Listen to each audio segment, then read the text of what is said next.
साल 2025 तक हर 30 में से एक महिला को ब्रेस्ट कैंसर होगा।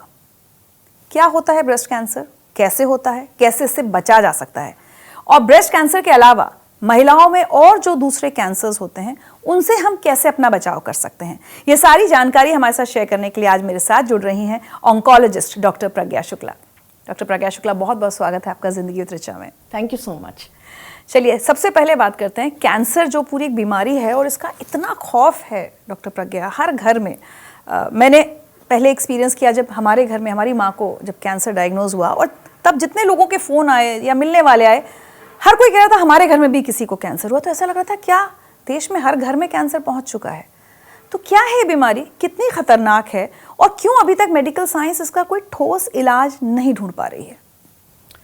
देखिए, पहले तो ये जानना होगा कि कैंसर क्या होता है। ठीक है, तो कैंसर जब है, जो हमारे सेल्स होते हैं, कोशिकाएं जिसको हम हिंदी में कहते हैं, वो नॉर्मली भी डिवाइड करते हैं। उसी की वजह से रिपेयर होता है, अगर कोई डेड टिश्यू होता है तो वो हटता है, ग्रो करता है, बट ये सब ना कंट्रोल्ड होता है। जब ये अनकंट्रोल्ड होने लगे सेल डिवीजन, तब वो कैंसर का रूप ले लेता है। ठीक। इसमें अब क्या है कि कैंसर मोटे तौर पे अगर हम कहें तो दो तरीके के होते हैं। एक जो ट्यूमर, आमूमन हम जो अपनी नॉर्मल बोलचाल की भाषा में सुनते हैं कि फला को ट्यूमर हो गया। सो ट्यूमर क्या है, जो सेल्स अनकंट्रोल डिवाइड होते हैं, वो बढ़ते जाते हैं और एक वो लंप या ट्यूमर का फॉर्म ले लेते हैं। दूसरा जो फॉर्म है कैंसर का, वो है लिक्विड कैंसर। लिक्विड कैंसर जो होता है, जो है ब्लड कैंसर। तो हमें ये मानना और जानना पड़ेगा कि जो ये सॉलिड कैंसर्स हैं और जो लिक्विड कैंसर्स हैं, ये दोनों डिफरेंट हैं। ठीक। इनका अप्रोच डिफरेंट है, इनका ट्रीटमेंट डिफरेंट है, और ये भी जानना पड़ेगा कि इनके विशेषज्ञ भी डिफरेंट हैं। तो ये बहुत सोच समझ के ट्रीटमेंट लेना होता है। दूसरी बात आपने जो पूछी कि क्या इसका कोई पुख्ता ट्रीटमेंट हुआ है, निजात हुआ है कि नहीं, या क्या किया जा रहा है इसके बारे में, तो मैं ये बताना चाहूँगी आपको रिचा कि इस समय जो है सारा जो शोध चल रहा है मेडिकल साइंस में या ऑन्कोलॉजी में, वो कैंसर को या तो क्योर करने के लिए चल रहा है या कैंसर को एक क्रॉनिक डिजीज में कन्वर्ट करने के लिए चल रहा है। जिसको हम क्योर नहीं कर सकते उसको हम क्रॉनिक डिजीज में कन्वर्ट कर देंगे। अब क्रॉनिक डिजीज का क्या मतलब है? जैसे हम लोगों को डायबिटीज होती है, हाइपरटेंशन होता है, थायराइड होता है, तहे जिंदगी दवा चलती है, कोई बात नहीं, बट नॉर्मली पर्सन जो है वो अपनी जिंदगी जो है वो जीता है ना, अपना दिन का काम करता है, उसकी नॉर्मल लाइफ नहीं इफेक्ट होती है। तो जो शोध है या तो क्योर कर देगा कैंसर को, या वो हमको इस स्टेज पे ले आ देगा कि वो क्रॉनिक डिजीज हो जाएगी, दवा चलती रहेगी और हमारा जीवन नॉर्मली चलता रहेगा। तीसरी बात मैं ये बताना चाहती हूँ कि मीडिया में और बॉलीवुड में ये बहुत ही ज़्यादा भ्रांति फैलाई जाती है कि फला स्टार ने यूएस में जाके ट्रीटमेंट लिया तो वो ठीक हो गया, दूसरे स्टार ने इंग्लैंड में जाके ट्रीटमेंट लिया तो वो ठीक हो गया। तो होता क्या है कि हमारी जो नॉर्मल मिडिल क्लास फैमिली या लोअर मिडिल क्लास फैमिली है, उसके मन में एक मलाल रहता है अगर उनके यहाँ किसी को कैंसर, हमारे पास पैसे नहीं है। बॉलीवुड से मुझे ये रिक्वेस्ट है, प्लीज़ जिस कैंसर का इलाज विदेशों में हो सकता है, उस कैंसर का इलाज इंडिया में भी हो सकता है। जिसका इलाज इंडिया में नहीं हो सकता, उसका दुनिया में किसी कोने में नहीं हो सकता। तो इस भ्रांति को हमें तोड़ना है। कैंसर का इलाज है, अर्ली स्टेज में डिटेक्ट हो, जितनी अर्ली स्टेज में डिटेक्ट होगा उतना अच्छा उसका रिजल्ट होता है। ये आपने बहुत अच्छी बात कही कि मेडिकल साइंस भारत में उतनी तरक्की कर चुकी है कि इलाज हमारे पास है, लेकिन मुझे लगता है एक जगह जहाँ हमने तरक्की नहीं की है वो है वो जागरूकता। और मुझे आपकी बात सुन के जब आपने डेटा बताया कि हर 30 में से एक महिला को ब्रेस्ट कैंसर होगा, ये तो हम वो कह रहे हैं ना जो टेस्ट कराने आती हैं, जो आएंगी ही नहीं, जो गांव में दूर दराज इलाकों में है, टेस्टिंग ही नहीं होगी। तो ये आंकड़ा तो और ख़तरनाक हो सकता है हम सब के लिए। बिल्कुल हो सकता है रिचा। हमारे संग बहुत बड़ी दिक्कत क्या है हमारे हिंदुस्तान में कि जो हमारी कैंसर को हमने नोटिफाइबल डिजीज़ नहीं मनाया है। नोटिफाइबल डिजीज़ क्या होती है? नोटिफाइबल डिजीज़ वो होती है कि जैसे ही उसका डायग्नोसिस हो तो वो रजिस्ट्री में दर्ज कराई जाती है। तो ऑन्कोलॉजिस्ट हिंदुस्तान में बहुत दिनों से इस चीज़ की मांग कर रहे हैं कि आप इसको नोटिफाइबल डिजीज़ बनाइए।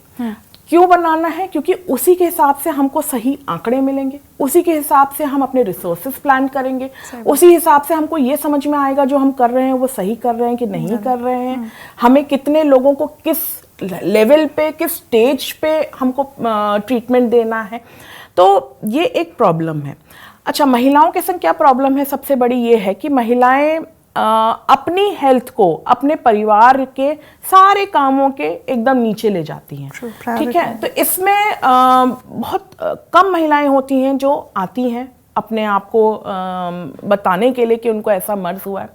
प्रायः जब तक वो आती हैं तब तक वो काफ़ी एडवांस स्टेज का हो जाता है, क्योंकि एक तो टैबू एसोसिएटेड है कैंसर के संग, लोग छुपाना चाहते हैं।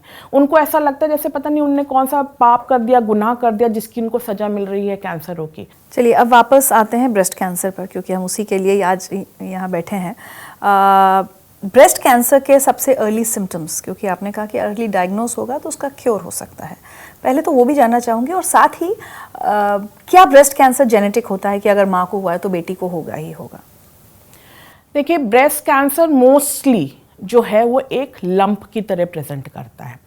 अच्छा, मैं इस समय ये बोलना चाहूँगी कि सारे लंप कैंसरस नहीं होते हैं। तो आपको अगर अपने आपके ब्रेस्ट में कोई लंप महसूस हो रहा है तो उसके लिए डर नहीं जाना है कि हमें कैंसर हो गया, बट हाँ ये है कि उसको हल्के में भी नहीं लेना है।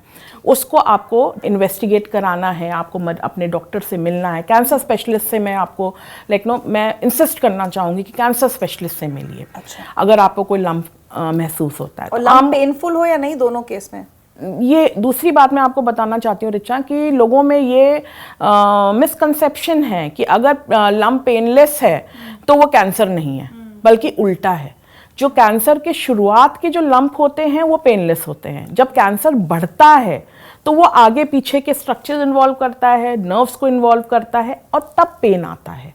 तो जो शुरुआती लंप होता है, शुरुआती दौर का जो लंप होता है कैंसर का, वो पेनलेस होता है। ये केवल ब्रेस्ट में नहीं, ज़्यादातर बॉडी के पार्ट्स में है।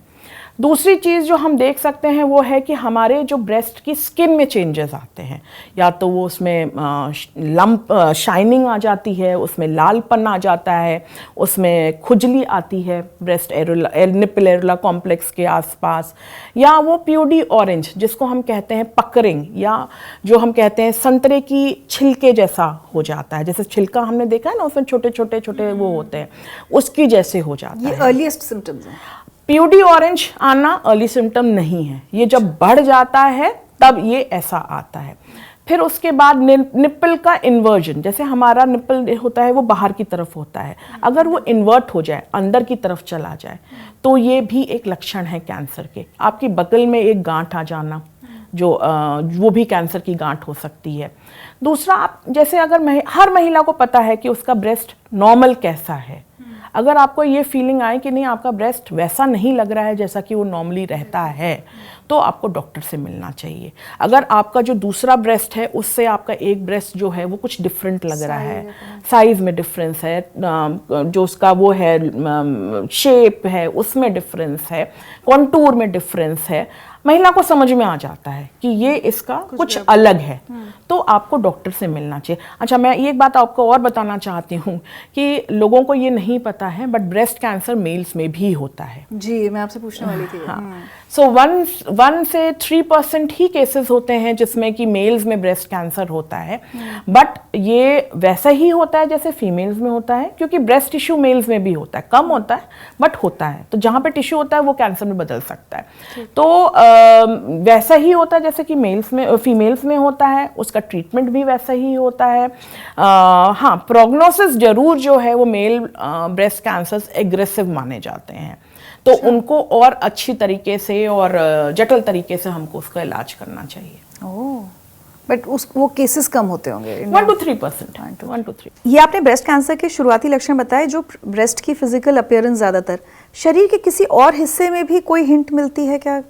देखिए, ये तो नॉर्मल सारे कैंसर से एसोसिएटेड है कि अगर आपका अनइंटेंशनल वेट लॉस हो रहा है, आपको टायर्डनेस आ रही है, आपको भूख नहीं लग रही है, आपके शरीर में खून की कमी हो रही है जिसका कोई रीज़न नहीं है ना, तो ये सब चीज़ें आपको पॉइंट करती हैं कि आपके शरीर में कुछ कहीं पे तो कुछ गड़बड़ है, आपको सिम्टम्स नज़र आते हैं।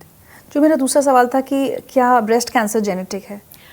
ब्रेस्ट कैंसर, ये भी एक बहुत अच्छा क्वेश्चन आपने पूछा है। लोगों में ये बहुत डर है कि अगर किसी के परिवार में कैंसर हो गया तो वो उनके घर भर में Especially कैंसर माँ होते से हैं। बेटी का लगना, हाँ। उसमें क्या है कि 5 से 10% कैंसर्स हैं ब्रेस्ट के जो कि BRCA1 एंड BRCA2 म्यूटेशन से एसोसिएटेड है। ये वो कैंसर हैं जो आपकी परिवार में होते हैं, जैसे आपकी माँ को अगर हुआ हो, आपकी मौसी को हुआ हो, नानी को हुआ हो, बहन को हुआ हो, तो आपको सचेत रहने की ज़रूरत है, क्योंकि फिर आपकी फैमिली में हो सकता है कि ये म्यूटेशन हो। तो कौन कौन से कैंसर? BRCA1 और BRCA2। ये जो महिलाओं में BRCA1 और BRCA2 म्यूटेशन जो है वो ब्रेस्ट के साथ साथ ओवेरियन कैंसर से भी एसोसिएटेड है। अच्छा।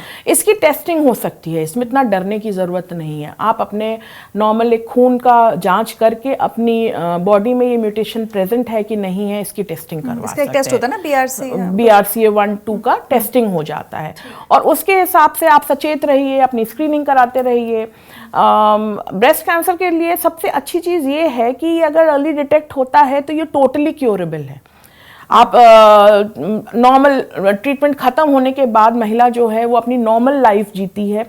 उसका किसी भी तरीके से कैंसर से उसको कोई दिक्कत नहीं होती है। जब वो जाती भी हैं धरती से तो वो ज़्यादातर कैंसर से एसोसिएटेड कॉज से नहीं जाती, वो किसी और वजह से जाती है। तो ये चीज़ को बहुत अच्छे से प्रोपोगेट करने की ज़रूरत है, जो आपने बहुत ही क्लियरली कहा कि अवेयरनेस की कमी है। हमारे देश में अवेयरनेस की बहुत कमी है कैंसर को लेके। कैंसर को लेके एक बहुत डर है, लोगों को लगता है कैंसर की डायग्नोसिस होगी तो ये डेथ सेंटेंस है। Cancer is associated with tears, cancer is associated with cries, cancer is associated with loss of hair, cancer is associated with loss of skin colour. Let's associate cancer with success, let's associate cancer with smile. It is something that can be won over. It is something which can be treated. It is something that can make you lead your life in a normal way and also value your life more.